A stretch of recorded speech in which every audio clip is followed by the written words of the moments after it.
Thanks again, guys. You've been great.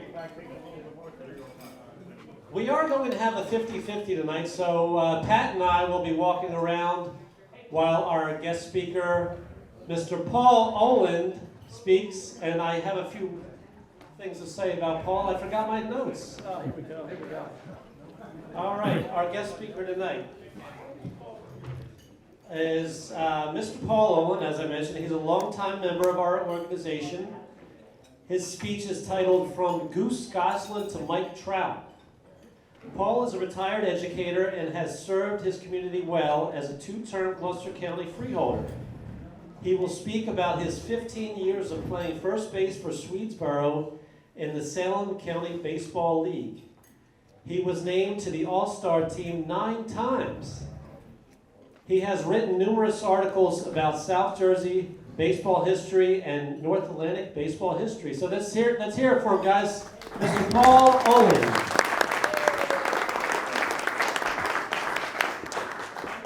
Paul. Thank you, Ron, very much, and it's great to see some old friends and teammates here tonight. Brings back a lot of fond memories. But before I talk about the subject tonight, Goose Goslin to Mike Trout, South Jersey baseball history, I just want to talk a little bit about my playing days. Way back in 1969, I was captain of the Kingsway Regional High School baseball team.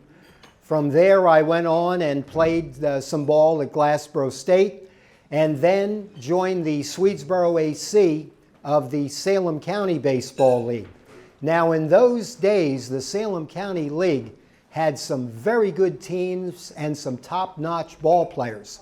There were fellows who were college players. We had some former minor league players. And there were also some players who signed out of the Salem County League into professional baseball and went on to minor league careers. But we had one player, Larry Milbourne of the Bridgeton Stars, who signed with Seattle, and then he actually went on and played 8 years in the major leagues as an infielder for the Mariners, the Yankees, and the Phillies. But one of my most memorable games was not played in South Jersey. I was down in Valdosta, Georgia, visiting at my aunt's house, and I read in the local paper that their semi-pro team, the Valdosta Pepsi Red Sox, were going to be playing down in Florida that weekend. I called the manager. I said, I'm a ball player from New Jersey. I'm just down here visiting for a few days, but I'd like to see your team play. He said, fine, we'll pick you up Saturday morning. So the station wagon pulls in Saturday morning, and he comes out with a uniform. And he said, what position do you play? And I said, well, normally I play first base, but I haven't picked up a bat recently. He said, well, you look like you're in good shape. He said, you're going to bat leadoff and play center field today. So I said, well, okay, but I'll do the best I can.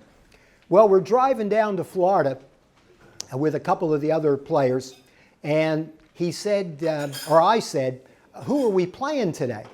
And he said, Rayford, Florida, Rayford State Prison, maximum security prison, murderers, armed robbers, and I gulped. And then he said, they only play home games. And, and I said, I can understand why.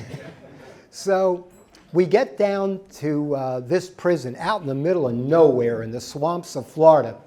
And we go through the gate and get frisked and go through a tunnel, and there's the ball field. And their team is out warming up before the game. And I came to find out later that 500 inmates try out for the prison team, but only 14 make it. But those 14 do nothing but practice baseball every day from 8 in the morning until 5 o'clock, which is a lot better than sitting in a cell all day, for sure. So we got in, the game started, and they had a good ball club. The second time up to bat, I got a single, and I was standing out at first base. The umpires were also inmates, and the base ump walks by, and he has a thick bandage from the back of his head to the corner of his eye. And I said to him, well, what happened to you? He said, oh, a guy hit me with a tire iron. And I said, okay. So the game went on, and they actually beat us in 12 innings, 7-5. And I saw a lot of good baseball talent in that prison. But anyway, after the game, we gathered up our equipment, and we go out to the main gate, but there's nobody there. And we waited, and we waited, and we were there a good half hour. Finally, a guard came by, and our manager said, hey, how about letting us out of here? We want to go home. And so they did, and we finally headed back up to Georgia. But that was a day in my life that I will never forget. Now let's go back to the earliest days of professional baseball. Way back in 1886, a player named Hardy Richardson led the major leagues in home runs. And why do I bring up Hardy Richardson's name? Because he was from Clarksboro, 4 miles down the road from here.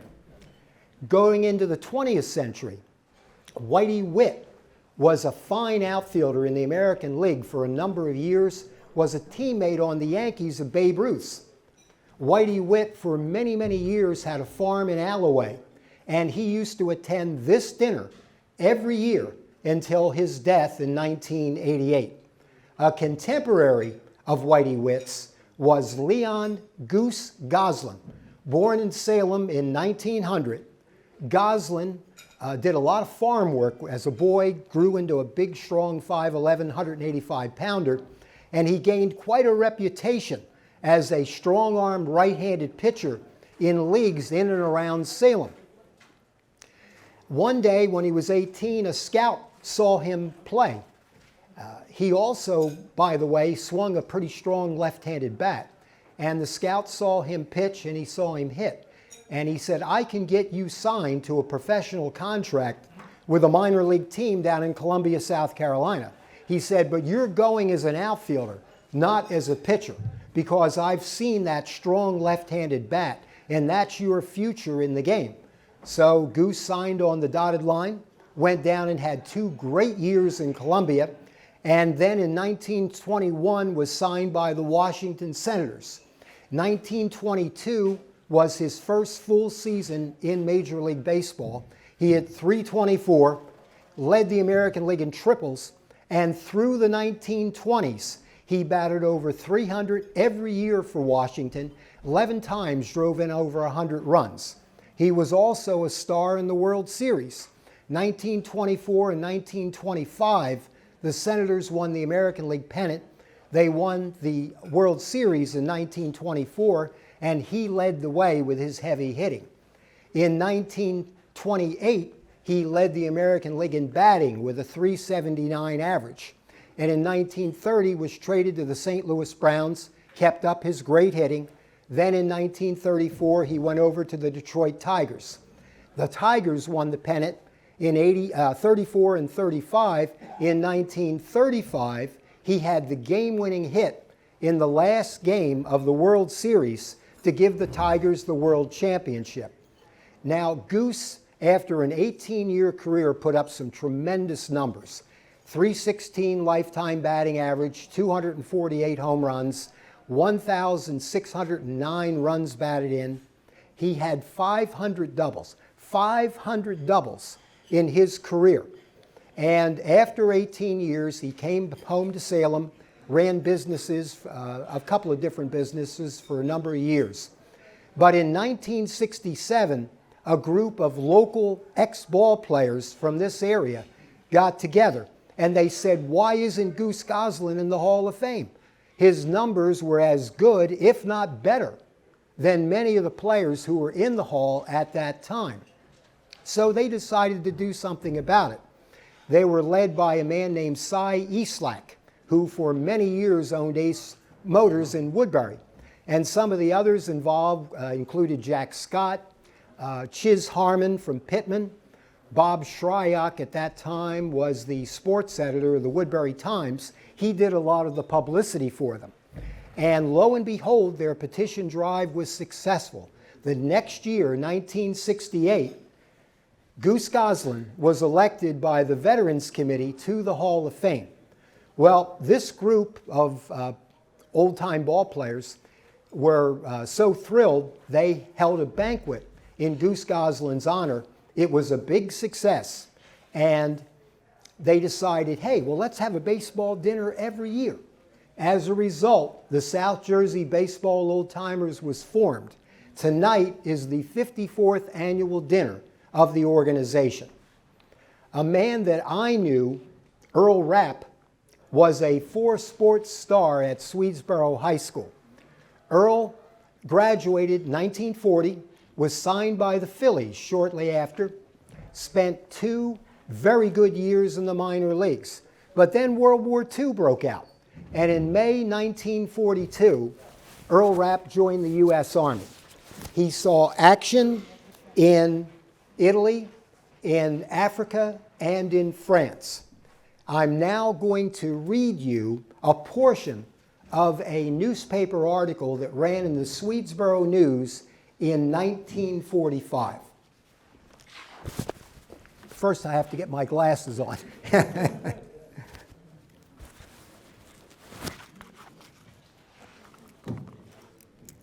Okay, this is from the Swedesboro News in 1945, a portion of the article.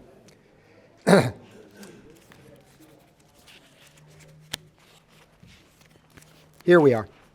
For gallantry in action, a former Swedesboro High School athlete has been honored. Fighting the Nazis in France on December 12, 1944, his platoon was attacked, and as a squad leader, he opened fire on the enemy, killing or wounding 5 Nazis.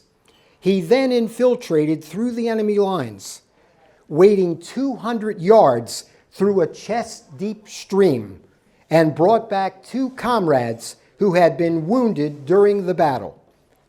For his bravery, Army Sergeant Earl W. Rapp was awarded the Silver Star, one of our country's highest military honors.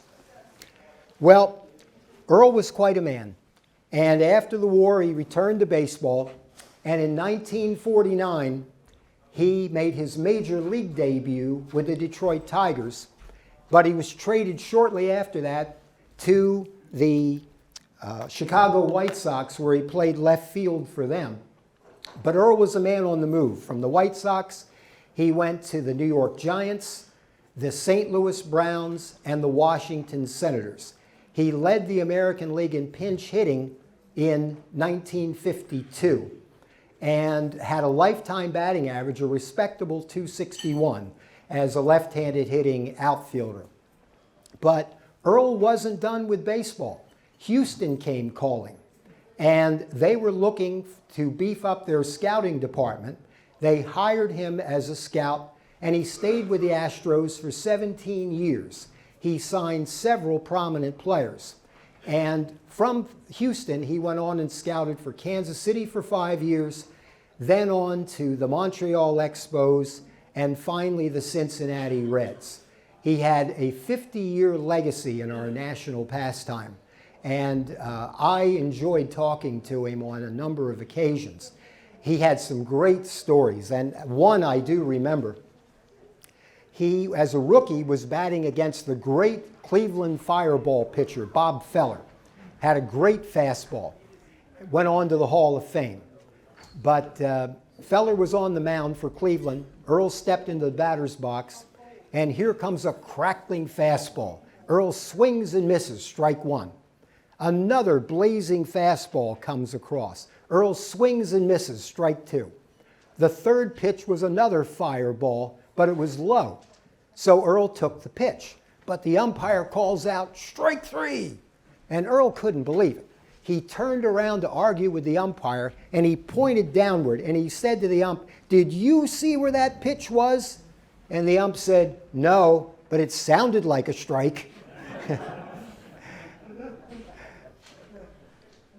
Now to talk about a few other players who have made an impact from South Jersey in the major leagues. One that comes to mind is Vineland's Don Money, who played for the Phillies and the Milwaukee Brewers. Money was a third baseman who set an American League record in 1974 when he played 86 consecutive games without making an error. And then there's Orel Hershiser, great pitcher for the Dodgers. Hershiser set a major league record in 1988 when he pitched 59 consecutive innings without giving up a run. 59 consecutive shutout innings, and I don't think that record's ever going to be broken. Another fine pitcher was Raleigh Eastwick from Haddonfield, and Raleigh was a top-notch relief pitcher back in the 1970s.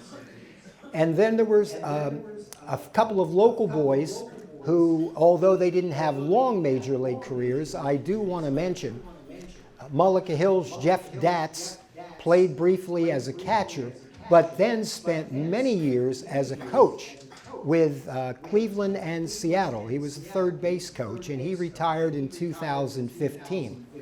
And also a young fellow who I had the pleasure of beating, Dan Meyer, pitched about 15 years ago in the major leagues for both the Braves and the Marlins. And let's not forget the Negro Leaguers, two fine gentlemen who I had the pleasure of meeting, Max Manning from Atlantic City and Harold Gould from Cumberland County, were top-notch pitchers in the Negro Leagues back in the 1940s, but they never got a chance to play Major League Ball because of the color of their skin. As you know, the color line wasn't broken until Jackie Robinson joined the Dodgers in 1947. And how about that pitcher Monday night, Zach Gallen for the Diamondbacks? Zach Gallen's one of the top starting pitchers in the National League, but the Phillies sure didn't have any problems with him Monday. He's from Stratford, and certainly I'm sure he has many more good seasons ahead of him, as long as he doesn't pitch against the Phillies. Now I want to get to the player that I'm sure many of you have seen on TV, if not in person, the Millville Thunderbolt, Mike Trout. Mike is a big, strapping 6'2", 235-pounder, and has spent his entire career with the Angels as an outfielder. Mike had, in 2012, his rookie season, the award is the American League Rookie of the Year. He led the league in stolen bases that year. And for the next 3 years, he led the American League in runs scored. In 2015 and 2016, Mike became the only player in Major League history to be the most valuable player of the All-Star game 2 years in a row. He's had some big home run years, 45 one year, 41 another, a 10-time American League All-Star. Mike has a lifetime batting average of .301, has hit 368 home runs, and most impressively, he is one of only 5 players in American League history who have been named the most valuable player of the American League 3 different times. Quite an honor. And the other names, how about Joe DiMaggio, Yogi Berra, Mickey Mantle, Jimmy Fox? That's pretty good company. Well, Mike, unfortunately, the last 2 years has had a lot of injuries and missed a lot of games. But if he's healthy, he's still only 32. I believe he can come back with another big year in 2024. There's rumors that he'll be traded, so he might be in a different uniform. But wherever he's playing, I have a strong suspicion that he'll be swinging the bat and is on his way to a career in Cooperstown where he will join Goose Goslin as South Jersey's greatest all-time ball players. Thank you very much.